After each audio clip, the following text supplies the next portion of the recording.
바리새인들에 이어서 이번에는 사두개인들이 예수님을 시험합니다.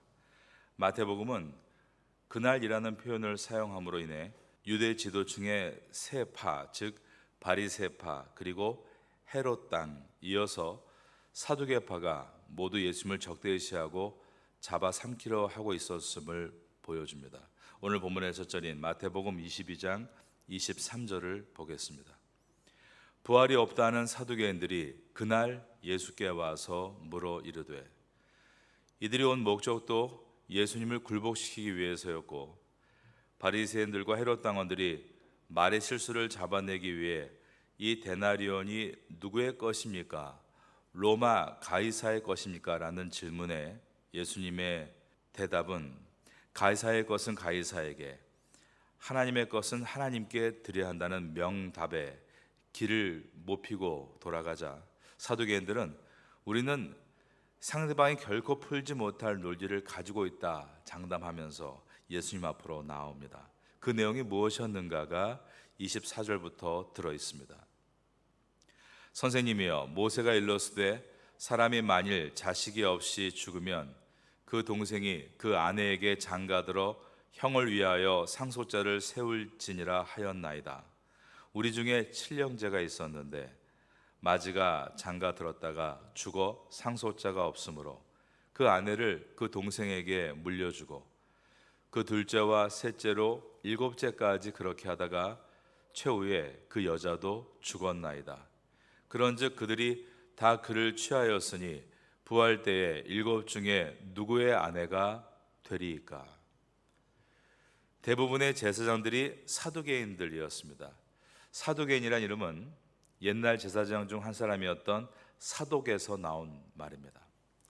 대제사장들을 비롯해서 귀족들이 대부분 이 사두개인들이었습니다. 이들은 보수주의적이고 기득권층으로서 모세 오경을 자신들의 사상 기준으로 삼았지만 바리새인들처럼 모세 오경을 해석하거나 주석을 다는 것을 천박하게 여기고 배척했습니다. 그 중에 하나가 죽은 자의 부활에 대한 이야기입니다. 사두개인들은 모세오경의 부활에 대한 내용이 희박하다는 것을 근거로 부활은 없다라고 단정했습니다. 그들은 부활은 이 땅에 살던 모습과 그대로 유지되어 현생의 불합리를 반복하는 것인데, 그런 모순된 반복되는 삶이 어떻게 논리에 맞느냐 그러면서 이 부활을 부정했습니다. 사두개인들이 부활을 이처럼 불합리한 오류로 본 것은 바리새인들 때문입니다. 바리새인들은 부활을 믿었는데 어떻게 믿었냐 하면 처음 죽을 때 모양 그대로 부활할 것이다. 가난한 자는 가난한 자의 모습으로 부활하며 불구자는 불구자의 모습으로 그대로 부활하게 될 것이다 라고 주장했습니다. 이러한 주장이 사두개인들로 하여금 더욱더 부활을 인정하지 않는 쪽으로 치우치게 만든 것입니다. 그래서 그들은 이런 논쟁이 일어날 때마다 이 논쟁을 일순간에 잠재울 수 있는 논리가 하나 있었는데 이 칠형제의 이야기입니다. 다시 24절을 보겠습니다. 선생님이여, 모세가 일렀으되 사람이 만일 자식이 없이 죽으면 그 동생이 그 아내에게 장가들어 형을 위하여 상속자를 세울지니라 하였나이다. 사두개인들이 말하는 이 내용은 신명기 25장 5절과 6절의 이야기입니다. 여러분께 신명기 25장 5절과 6절을 읽어드리겠습니다.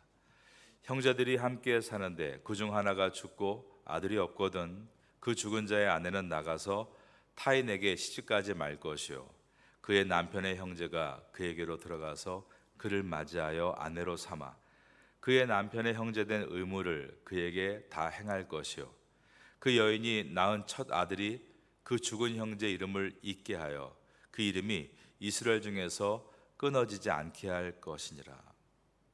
이스라엘은 12지파가 분배받은 땅을 지키기 위해서 각 지파별로 가족별로 땅을 분배했습니다. 그래서 그 땅을 지키기 위해 그 가족이 존속하는 것이 매우 중요했고, 따라서 지파 내 이 가문들을 잘 존속하기 위해서 힘을 쓰기 위해 이러한 규례를 만든 것입니다. 그 모세의 내용은 바로 이것입니다. 남자가 죽으면 그 죽은 남자의 동생이 형의 아내, 즉 형수죠. 형수를 거두어 주라는 것입니다. 그리고 형수와 잠자리를 함께해서 아들을 낳게 되면 그 아들을 자기 아들의 이름으로 놓는 것이 아니라 형의 아들로 호적을 올려서 형의 가문이 끊어지지 않게 하라는 내용이었습니다. 이것은 그 당시에 남자가 전쟁터에서 너무 많이 죽었기 때문에 종족 보존을 위해서 만든 계명이었지만, 예수님 당시에는 이스라엘은 이미 오래전에 아수르와 바벨론에 의해서 크게 멸망당한 다음에 외국의 포로로 끌려갔다가 고국으로 돌아온 상황이었기 때문에 땅을 지키려고 12지파가 보존되어야 하거나 그 지파 안에 있는 가족들이 반드시 그 땅에 정착해야 한다는 그런 의미는 사라진 때였습니다. 그러므로 이런 법을 지키는 사람들은 한 사람도 없었던 것입니다. 하물며 형이 죽고 나서 동생이 형의 아내를 받아줬는데 그가 또 죽어 그 다음 동생이 받아주고, 그런데 그 동생도 또 죽어서 또 그 다음 동생이 제일 큰 형수를 아내로 받아주고, 그렇게 7형제가 있었는데 모두 죽었다. 그리고 아내가 혼자 미망인으로 살다가 죽었다. 그럴 때 부활이 있다면 그 여인은 도대체 누구의 아내여야 맞는가? 여러분, 이것은 언어 유희죠. 말이 안 되는 것을 논리로 이렇게 끌어가는 것입니다. 우리는 오늘날 하나님의 말씀을 받을 때 나의 삶에 적용하고 그것을 가지고 내가 성장하는 것으로 가야지, 말에 꼬리를 물고 이렇게 억측을 내는 언어 유희를 해서는 안 되는 것입니다. 28절에서 그런즉 그들이 다 그를 취하였으니 부활 때에 7 중에 누구의 아내가 되리이까? 이 질문 속에는 봐라, 부활이 얼마나 논리에 맞지 않는지를 우리가 알 수 있지 않느냐라는 뜻으로서, 그녀가 설상 부활한다고 해도 근친상간의 책임을 져야 되는 것이 아니냐, 그러므로 부활은 없다라고 말을 한 것입니다. 이 엉뚱하고 도발적인 사두개인들의 질문에 이제 예수님께서 뭐라고 말씀하셨는지를 우리가 봐야겠습니다. 29절입니다.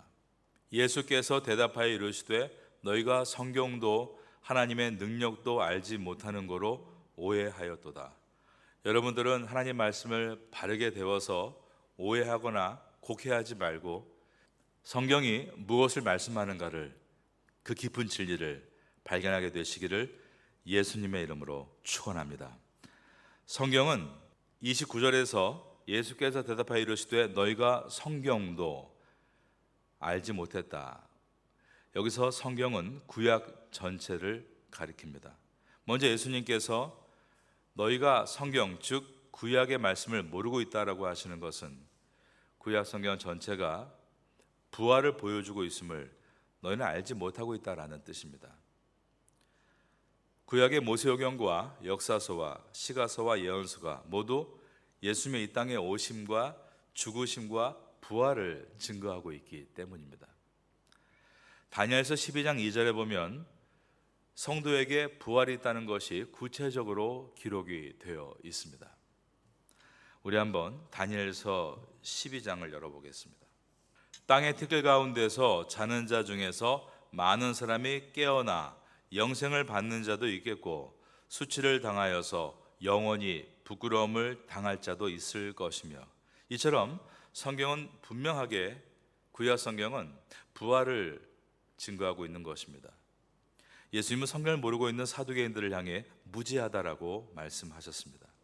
그리고 하나님의 능력을 알지 못하는 거로 오해하였도다에서 하나님의 능력, 헬라어로 해 디나미스토세오는 말씀으로 무에서 유를 창조하신 능력을 뜻합니다.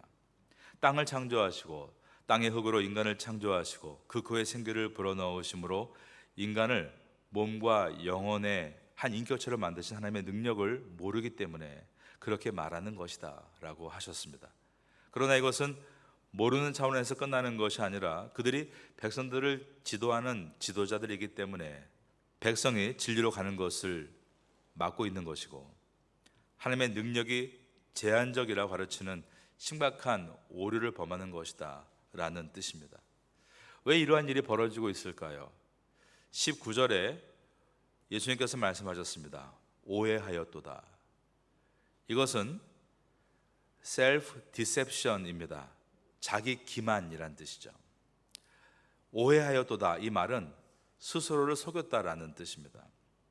하나님의 말씀, 진리는 변함이 없습니다. 그런데 자기들을 위해서 현세에 너무 만족하고 있는 기득권층에게는 부활의 지식이 필요가 없기 때문에 그것은 틀렸다라고 그들이 주장한 것입니다. 이것은 잘못된 것입니다. 자신을 속이며 받아들이지 않는 것은 말씀을 바르게 듣고 있는 것이 아니란 뜻입니다. 우리에게도 적용됩니다. 하나님의 말씀에서 우리가 듣고 싶은 것만 듣는 일을 경계해야 합니다. 성경은 창세기 1장부터 요한계시록 마지막 장 마지막 절까지 하나님께서 나에게 주는 말씀이니까 내가 받는 것이지, 내가 좋아하는 것을 선택해서 그 부분만을 읽고 그 부분만을 암송하는 것이 아닙니다. 그것은 마치 내가 프레임을, 즉 틀을 짜놓고 거기에 말씀을 끼우려고 하는 것과 같습니다.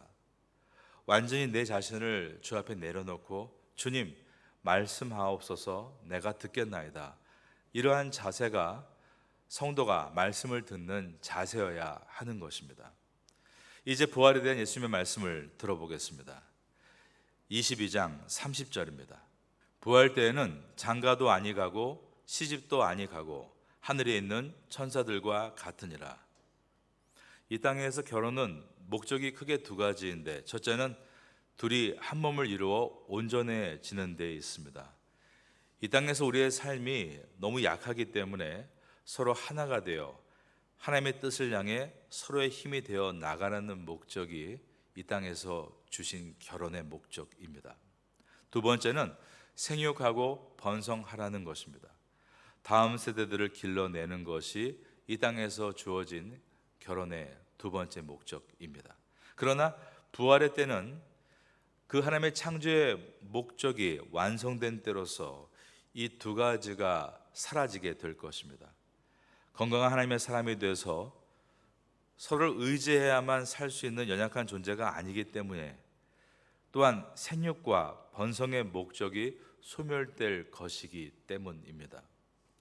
이 세상에 사는 동안 부부의 즐거움, 가정의 즐거움이 있습니다. 그러나 부활 후에는 그 모든 것을 어우르면서도 또한 그것과 비교할 수 없는 영원한 즐거움이 있다는 뜻입니다. 부활한 우리의 모습이 어떨까요? 이것을 상상하는 것은 즐거운 일이 아닐 수가 없습니다. 그러나 부활에 대해서 이것이다, 성경에 없는 내용을 이 사두개인들처럼 너무 이것이다라고 정의하려는 것은 위험한 일입니다. 어떤 사람들은 천국에는 이전의 삶이나 여러 관계들이 아예 기억도 나지 않는다, 이렇게 말하는 사람이 있는데, 그것은 성경에 없는 이야기이기 때문에 너무 확신 있게 말하는 것은 위험하다라고 말씀을 드리겠습니다. 어떤 사람은 내가 천국에 다녀왔다라고 유튜브에 올리면서 자신의 천국 체험의 이야기를 하는데, 이것도 그 위험성은 이루 말할 수가 없습니다. 첫째가 그것이 자기를 높이는 행위가 될 수 있기 때문입니다. 두 번째가 오늘 말씀과 같이 예수님이 부활하신 후 천국에서의 모습과 그 외 성경에서 말씀하는 천국에서의 모습에는 관심이 없고 오직 내가 본 것, 내가 꾼 것, 그 꿈에 더 집중하려 하기 때문입니다. 분명한 것은 이 세상에서 받았던 아픔과 고통과 흘린 눈물이 다시는 기억나지 않을 만큼 좋은 것이다라고 성경에 기록되어 있습니다. 요한계시록 21장 4절을 읽어 드립니다. 모든 눈물을 그 눈에서 닦아주시니 다시는 사망이 없고 애통하는 것이나 곡하는 것이나 아픈 것이 다시 있지 아니하리니 처음 것들이 다 지나갔음이러라. 이 나라가 바로 우리가 만날, 부활하고 만날 하나님의 나라인 것입니다. 31절부터 예수님은 부활의 증거로서 좀 더 구체적으로 하나님께서 모세에게 하신 말씀을 예로 들어 주십니다. 죽은 자의 부활을 논할진대 하나님이 너에게 말씀하신 바 나는 아브라함의 하나님이요 이삭의 하나님이요 야곱의 하나님이로다 하신 것을 읽어보지 못하였느냐? 하나님은 죽은 자의 하나님이 아니요 살아있는 자의 하나님이시니라 하시니. 이 말씀은 하나님께서 모세에게 출애굽기 3장 6절에서 하신 말씀을 예수님께서 그대로 인용하신 것입니다. 또 이르시되 나는 내 조상의 하나님이니 아브라함의 하나님, 이삭의 하나님, 야곱의 하나님이니라.